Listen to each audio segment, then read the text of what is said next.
Apparently, not only has Brent written a bad book, but he's also written all the others into his book as characters in a not so flattering way. Like Tahani's character's name is Scarlet Pakistan. Her brown eyes were as brown as the brownest crayon. She had legs like Jessica Rabbit from that movie. Which is both dumb and hilarious.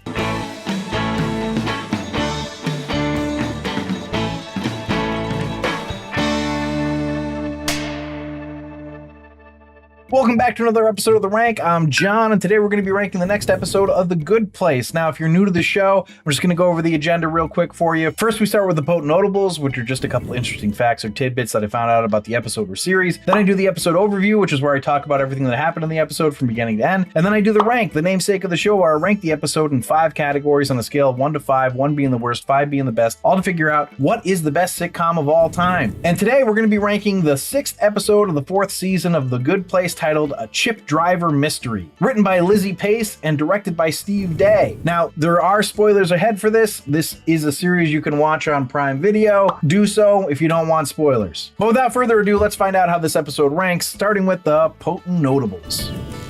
Potent Notables.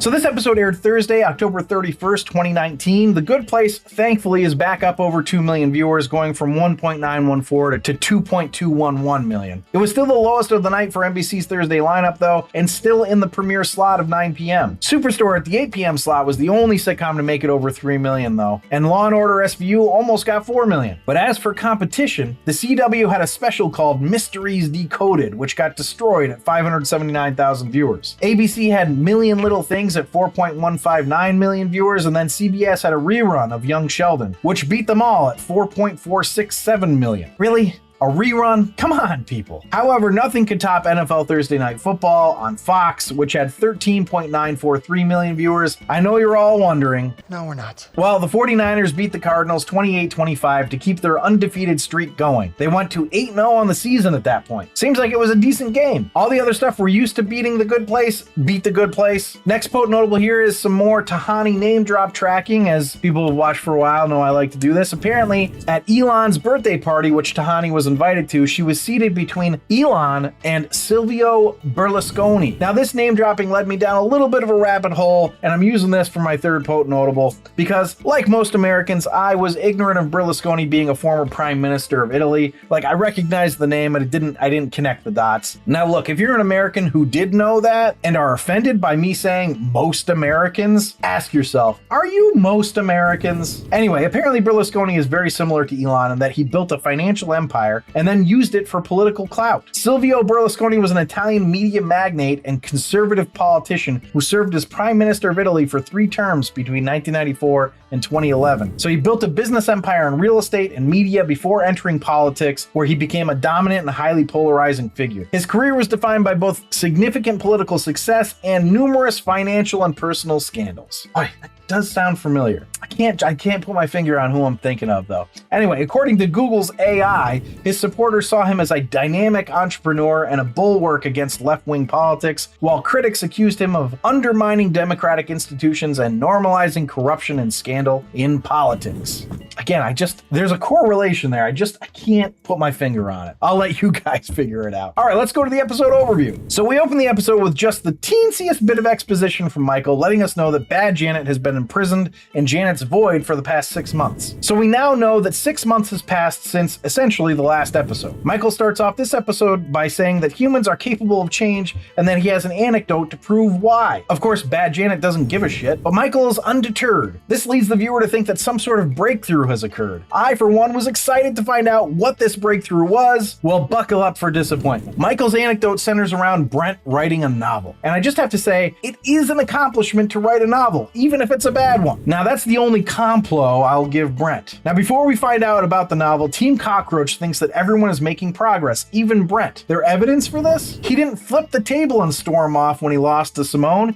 He just stormed off. Now, that's not the humanity-saving progress I would be hoping for if I was them. However, even Simone is interacting decently with him, so there does seem to be hope. That is, until the book is introduced. Apparently, not only has Brent written a bad book, but he's also written all the others into his book as characters in a not so flattering way. Like Tahani's character's name is Scarlet Pakistan. Her brown eyes were as brown as the brownest crayon. She had legs like Jessica Rabbit from that movie. Which is both dumb and hilarious. And this will eventually bring us to a really good point presented by Simone, because Eleanor is going to go around and try to convince Simone to take it easy on Brent. And Simone says in response, why are we still having to deal with this shirt in the good place? As in, when they were alive, they had to tiptoe around fragile white middle-aged men. Why do they have to do it in death too? And she's freaking right. But the problems don't end with Brent's book. John has also discovered that Jianyu is actually Jason from Jacksonville, which doesn't really hit as hard since we know he doesn't matter, but you know, I also get it. And John having hot goss is probably the worst one to have. It seems physically painful for him to not spill it, but he doesn't. So I guess that shows growth, right? But back to the book, because that's the big thing. Michael tries to manipulate Brent a little bit on the golf course by trying to convince him that it's not weakness to admit a mistake. Why does this character feel so real? I mean,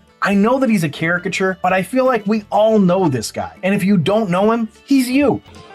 Who, me? It seems like it may have worked until everything goes south at the book release event. Brent's expecting compliments, or complos as he said, and Tahani swallows her pride and does one, but Simone can't hold back and lets him have it. When he can't take the critique, Tahani ends up doing the same. Of course, unwilling to back down and admit any wrongdoing, Brent cancels the event and runs off to play some more golf. Now, I'll invite you to remember that Bad Janet is listening to this story from Michael. I have to say I would sort of share Bad Janet's pessimistic view of humanity while listening to this so far, but Michael wouldn't be telling the story if it wasn't for something momentous happening, right? Well, as it turns out, wrong, because Michael gets Brent to come back and apologize. Brent thinks he's going to get away with a bullshit apology. I apologize if you feel like I hurt your feelings, or whatever, you know, something along those lines. Bullshit apology. Simone is obviously too smart for that nonsense, and then it culminates in Chidi punching Brent in the face. I mean, hard not to like Chidi, right? Okay, so now the big moment is coming for sure, right? Nope, the big moment for Michael is that Eleanor, Tahani, and Jason pick themselves back up and start trying to figure out ways to fix the problem. That the attempt to be better is the point. And while that's touching, it means nothing really happened. And after his story to Bad Janet is over, he lets her go because he wants to try to be better as well. And that's it. Let's find out how it ranked.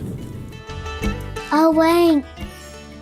All right, so the rank is where I rank the episode based on 5 categories: story, acting, dialogue, episode coherence, and character relatability. I rank it on a scale of 1 to 5, 1 being the worst, 5 being the best. And then I have a laugh counter where I tally up the amount of times the episode made me laugh out loud. 1 point per laugh out loud gets added to the score. But before I dive in, I just want to say, if you're enjoying this episode, please leave a like down below. It really does help me out. But without further ado, first category is story, which I gave a 4. I really liked that it was a story about how things aren't going well and how human nature isn't so easy to change for people, but that what's important is to try. Unfortunately, it's not a truly finished story. Like, it doesn't really self-contain in this episode, at least not completely. Anyway, let's go to acting, which I gave a 4.5. The acting is great as usual. We had a lot more of the new actors on this episode than we typically do. I thought they were all great, but there's always something that's just a little bit missing when it's not the main core connecting. So let's go to dialogue, which I gave a 3.5. I liked this episode, but I wouldn't say it was super funny. It had good moments, but it also had a lot of moments that would have been funnier had we been more primed to laugh. It was a more serious episode, so that makes sense, but I feel like it's done better at levity with serious episodes previously. Still, really good though. So let's go to episode coherence, which I gave a 4.5. You know, I think Simone was nicer in life than in afterlife, and maybe that makes sense. Like, why bother walking on eggshells if you're already dead, right? But still, it seemed like she was more patient and understanding in season 3, which makes me wonder if they've lost the thread a little with her. You know, maybe it's just me. Correct me in the comments if you want to. Everyone else felt perfectly coherent to me, including Brent. So let's go to character relatability, which I gave a 5. I felt like this was a really relatable episode. I can relate to feeling like your best laid plans aren't working. I can relate to wanting to hit someone for the way they talk to me or a loved one. And I can even relate to not wanting to hear anything negative about a creative endeavor, no matter how bad it is. So I get it.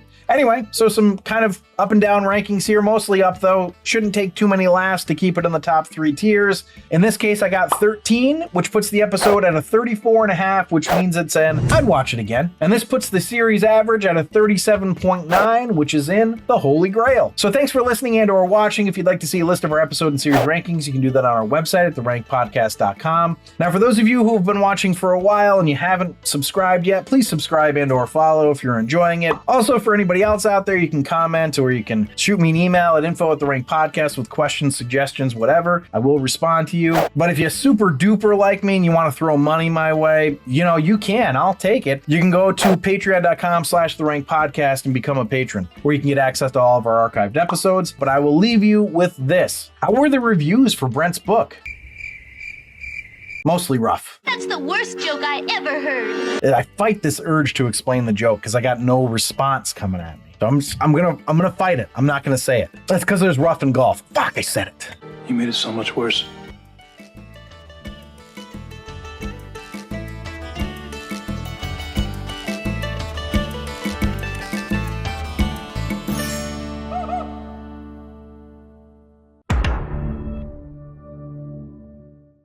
I have to say, I would sort of share Bad Janet's pessimism. Cut! I have to say, I would sort of. Cut! I have to say, I would sort of share Bad Janet's pessimistic. Cut! Take 3. I have to say, I would sort of share Bad Janet's I can't say this sentence. We're gonna be here a while.